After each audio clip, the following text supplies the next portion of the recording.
नमस्कार। मैं राजेश वासंती सबाजी किर्लोस्कर। मैं एक महाराष्ट्रियन हूँ। मैंने इसके पहले मराठी में चलचित्रण वीडियो यूट्यूब पे डाले हुए हैं। आज मैं हिंदी में बात करना चाहता हूँ, क्योंकि जो बात है वो देश के हर एक किसानों के लिए। मेरा जो शीर्षक है वास्तवावरती बोलू काहीतरी, यानी वास्तव में जो हो रहा है उसके बारे में हम लोग बात करेंगे, सच्चाई के बारे में बात करेंगे। मैं हर एक देशवासियों को ये पूछना चाहता हूँ, एक कहना चाहता हूँ और दिखाना चाहता हूँ कि जो भी चल रहा है इस देश में, वो आप अपने जो ज्ञानेंद्रिय है, जो ज्ञान देते हैं, वो इंद्रिय खोल के देखिए। आँखों से जो जो भी देख रहे हो, आँखों से देखिए क्या देख रहे हैं, कानों से क्या सुन रहे हैं, इसके ऊपर गौर कीजिए।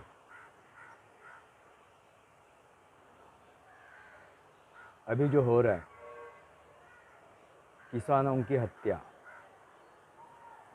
अभी कल जो घटा है, किसानों की हत्या करने की कोशिश की गई है।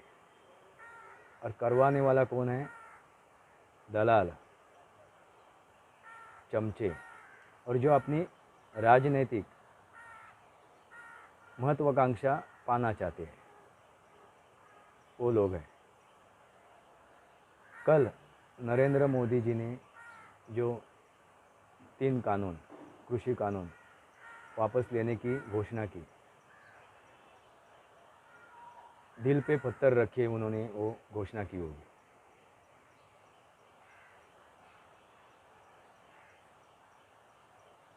आज तक किसान आत्महत्या कर रहे थे, आज के तारीख में उनकी हत्या हो गई है। तो क्योंकि वो कानून मैंने पढ़े हुए हैं, मैंने समझे हुए हैं। मैं समर्थन किसी व्यक्ति का नहीं करता हूँ, मैं उनके कार्यों का करता हूँ। इसलिए मुझे दुख हुआ ये सुन के, दर्द हो रहा है, दिमाग काम करना है, काम नहीं कर रहा है। क्योंकि मैं इसके ऊपर काम कर रहा हूँ गए काफ़ी सालों से। मैं महाराष्ट्र का निवासी हूँ। महाराष्ट्र में मेरा कोकण गांव खलियान, मेरा गांव कोकण में है, सिंधुदुर्ग ज़िले में है। मैं काफ़ी सालों से किसानों के साथ जुड़ चुका हूँ, उनके मसले के ऊपर काम कर रहा हूँ, अकेला ही कर रहा हूँ। ना कोई संगठन है, ना कोई राजकीय कोई पक्ष है, मैं अकेला कर रहा हूँ। मैं ये सोच के कर रहा हूँ कि किसानों का, मेरे गांव के लोगों का कुछ भला हो जाए। जो मुझे ज्ञान है वो ज्ञान मैं दे सकूँ, बांट सकूँ। और जो मेरे हाथ में जो भी सरकारी रिलेशंस है, मेरे नाते संबंधी है, जो मेरा सरकारी लेवल पे जो मेरे रिलेशंस है, उनका मैं किसी को सहयोग दे सकूं, इसलिए मैं काम कर रहा हूं। मैं इसके बारे में विस्तार में बात करूंगा बाद में, मगर जो आज मैं कहने जा रहा हूं और आपको दिखाने जा रहा हूं, आप देख लीजिए। मैंने कल एक न्यूज़ सुनी, एक डिबेट सुनी, एक वार्तालाप सुना। एक पत्रकार सुशांत सिन्हा, उन्होंने ली हुई एक वार्तालाप, जानकर हैरान हो गया कि देश में जिसके ऊपर हम भरोसा कर सकते हैं, न्यायालय, वो भी कुछ गलतियां कर सकता है। जो न्यायाधीश है वो भी काफ़ी कुछ गलती कर सकते हैं। देश के आगे ना न्यायालय है, ना कोई अदालत है, ना संविधान है, ना कुछ है। कल उठ के देश को बचाने के लिए संविधान में भी कुछ चेंजेस करने पड़े तो करनी ज़रूरी है, क्योंकि देश सर्वोत्तम है। आप वो वार्तालाप, वो डिबेट आप सुन लीजिए। उस डिबेट में हर एक शब्द, हर एक वाक्य आप गौर से सुनिए। आपको क्या समझ में आ रहा है?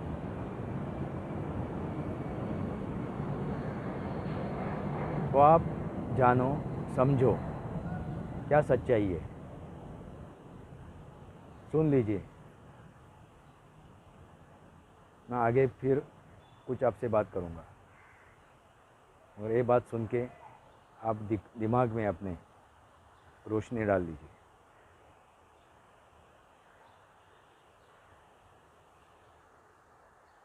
उस मेहमान को इनवाइट किया क्योंकि ये 3 कृषि कानून क्या देश का विरोध झेल रहे थे, क्या किसान के पक्ष में थे या नहीं, ये बताने के लिए इनसे बेहतर कौन शख्स हो सकता है जो सुप्रीम कोर्ट की बनाई उस कमेटी का हिस्सा थे, जो कि अपनी रिपोर्ट सुप्रीम कोर्ट को बंद लिफाफे में सौंप चुकी कि किसान आंदोलन के दौरान कृषि संगठन क्या सोचते थे। हमारे साथ अनिल धनवत जुड़ रहे हैं, जो कि सुप्रीम कोर्ट के बनाए पैनल के सदस्य हैं। अनिल जी, बहुत बहुत स्वागत आपका। नमस्कार। नमस्कार जी। अनिल जी, पहले तो आपका धन्यवाद कि आपने वक्त निकाला। आप ट्रैवल कर रहे थे, फिर भी आप हमारे लिए रुके और आपने ये कहा कि भाई आप जो है वो लाइव जुड़ेंगे, इसके लिए आपका आभार है। लेकिन मैं आपसे जानना चाहता हूं सर कि क्या ये जो फैसला हुआ कि कुछ लोग नहीं मान रहे हैं इसलिए कानून वापस हो जाए, आपके हिसाब से क्या ये ठीक फैसला है और क्या ये देश हित में है? नहीं, ये बहुत ही दुर्भाग्यपूर्ण फैसला हुआ है और देश हित में और किसानों के हित में बिल्कुल नहीं है।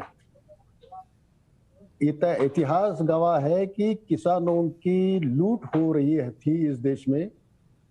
जब से आजादी मिली है तब से जितनी भी सरकारें सत्ता में आई, सभी ने किसानों को लूटने के लिए जो कानून बने थे उन कानूनों का इस्तेमाल करके किसानों के फसलों के दाम गिराने की कोशिश की है। इन हथियारों का उन्होंने उपयोग किया है। इस सरकार ने किसानों को थोड़ी आज़ादी देने की कोशिश की थी, पूरी तो नहीं लेकिन कुछ हद तक आज़ादी देने की कोशिश की थी। अपनी उपज को जिसे चाहे बेचने की, जहाँ चाहे बेचने की आज़ादी दी थी, जो बहुत ही आवश्यक है।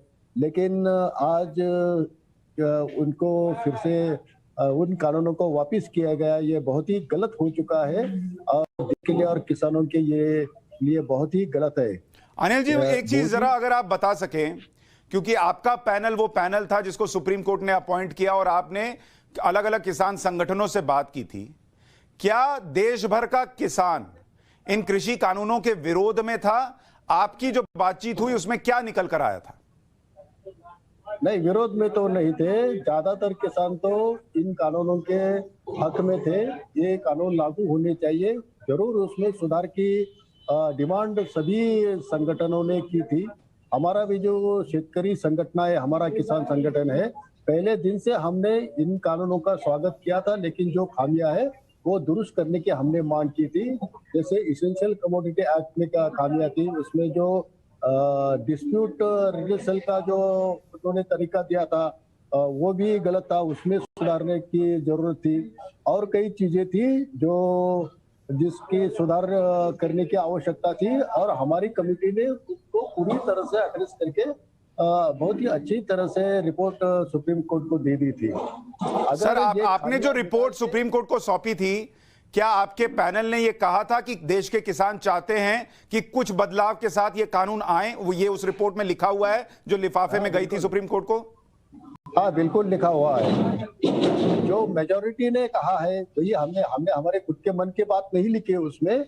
और जो भी मीटिंग हुई हर एक मिनट का वीडियो रिकॉर्डिंग है, हर एक कागज, हर एक ईमेल आज भी किसी को रेफर करने के लिए गवर्नमेंट के पास या सुप्रीम कोर्ट के पास उपलब्ध है।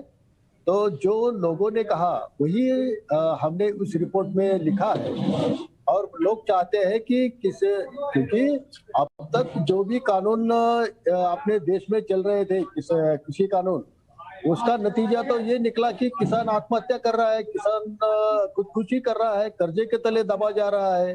क्योंकि जब भी किसान को उसकी उपज को अच्छे दाम मिले, उसको मुनाफा कमाने का कोई अवसर मिलता है, तो गवर्नमेंट बीच में आ जाती है, उसको एक्सपोर्ट बैन कर देती है, स्टॉक लिमिट लगा देती है और दाम गिरा देती है। अगर किसान को मुनाफा ही नहीं हुआ तो वो कर्जा कैसे चुकाएगा? और कर्जा नहीं चुका रहा है करके उसकी जमीन की नीलामी की बात बैंक कर रही है।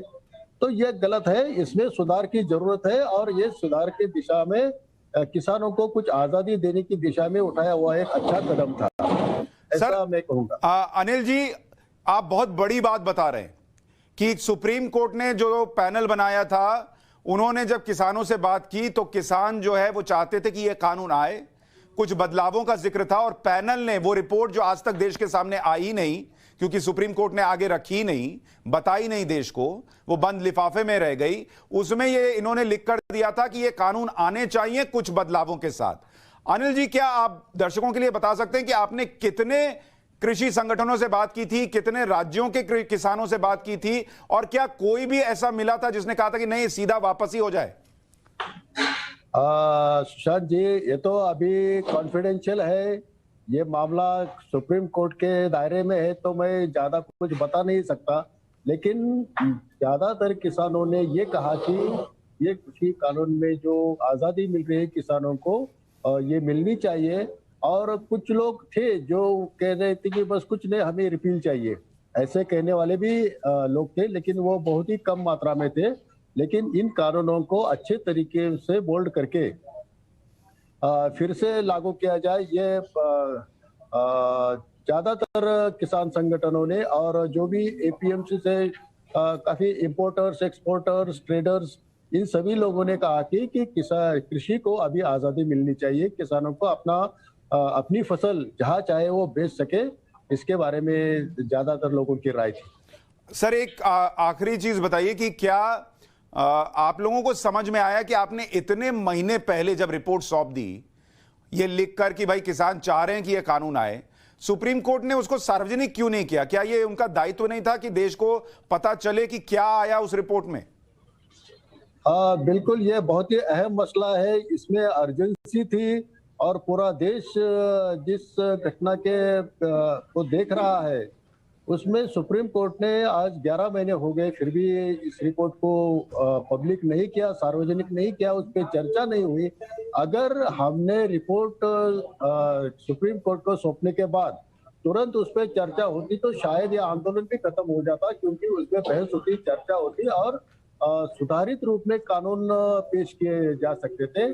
मैं यकीन से कहता हूं कि हमारी रिपोर्ट जब लोगों के सामने आएगी और उस पर चर्चा होगी तो लोग उसको स्वीकारने के लिए तैयार होंगे, पंजाब के किसान भी उसको स्वीकारने के लिए तैयार होंगे।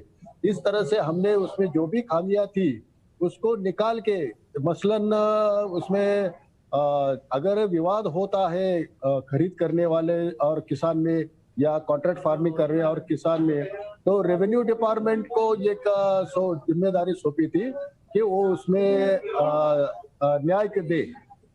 लेकिन रेवेन्यू डिपार्टमेंट को एक तो समझ नहीं होता और लोगों को उस पर भरोसा भी नहीं है।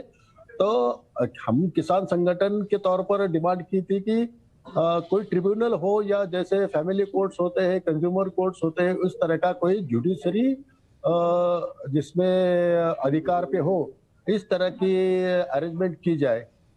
तो ऐसे मामलों में हमने सिफारिशें की है। इसेंशियल कमोडिटी एक्ट, ये अमेंडमेंट तो ठीक था, ठीक है लेकिन उसमें सर क्या अब कोई यहां से आपको उम्मीद दिखती है, क्योंकि लोगों को लगता था प्रधानमंत्री मोदी कर सकते हैं तो कर सकते हैं और तो किसी के बस की बात नहीं है, क्योंकि लोग अपना पॉलिटिकल नफा नुकसान देखने लगते हैं। अब उन्होंने भी वापस ले लिया, आपको उम्मीद है कि अब यहां से कुछ बदलाव हो सकता है किसान की जिंदगी में? उम्मीद तो बिल्कुल नहीं है। अब ये कानून वापस लिए गए हैं तो फिर से लाने की हिम्मत मुझे नहीं लगता मोदी जी भी करेंगे। और दूसरी कोई पार्टी सत्ता में आती है अगले 50 साल में, कोई पार्टी फिर से इस तरह के कानून लाने की हिम्मत नहीं करेगी। ये बहुत ही बुरी बात हो चुकी है। तभी जो कानून किसानों को खुदकुशी करने को मजबूर कर रहे थे वही कानून आगे चलते रहेंगे। नए कानून तो इम्प्लीमेंट हुए ही नहीं, उस पे तो स्टे ही लग गया। जो भी हम परिणाम देख रहे हैं आज कृषि में, आत्महत्या बढ़ रही है, खुदकुशियां बढ़ रही है, ये क्यों है कि ये कानून किसानों को पैसा कमाने नहीं देती है। जब भी किसानों के फसलों के दाम बढ़ते हैं, गवर्नमेंट बीच में आके इन कानूनों का उपयोग करके किसानों को लोन देती है, उनके फसलों के दाम गिरा देती है, कर्जे में ढकेल देती है। सर एक आखिरी प्रश्न, क्या एमएसपी पर कानून आपको लगता है ये फिजिबल है, ये संभव है कि सारे किसानों को एमएसपी पर खरीद हो और सबको एमएसपी पर कानून बनाकर पैसा दिया जाए? क्या ये देश के लिए संभव है?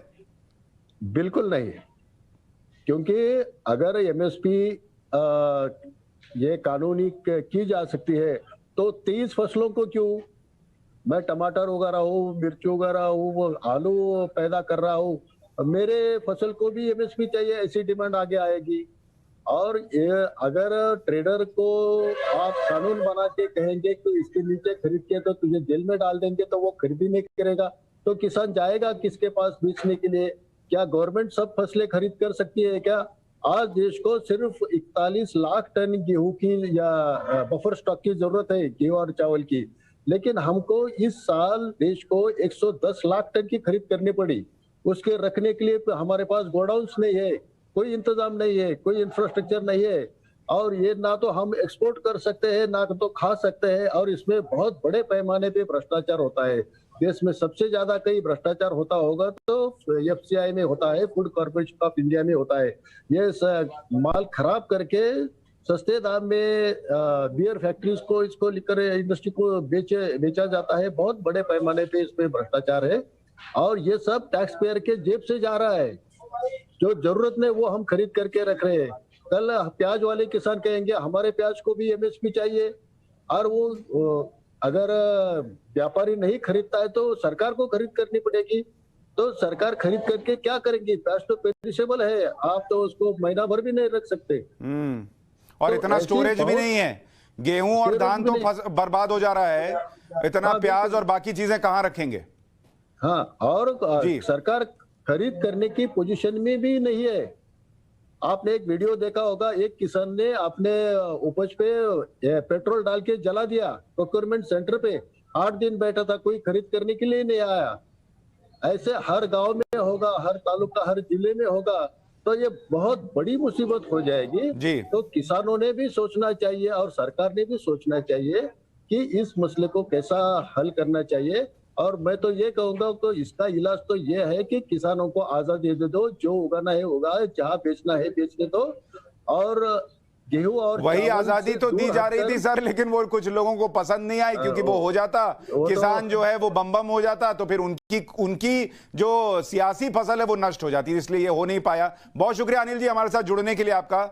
सुप्रीम कोर्ट के उस पैनल के सदस्य जिसको बनाया था सुप्रीम कोर्ट ने कि किसान क्या चाह रहे हैं जरा देखिए, उस पैनल के सदस्य आकर बड़ी बात बता रहे हैं कि इन्होंने उस बंद लिफाफे में जो रिपोर्ट थी उसमें कहा था कि किसान चाहते हैं कि कृषि कानून रहे।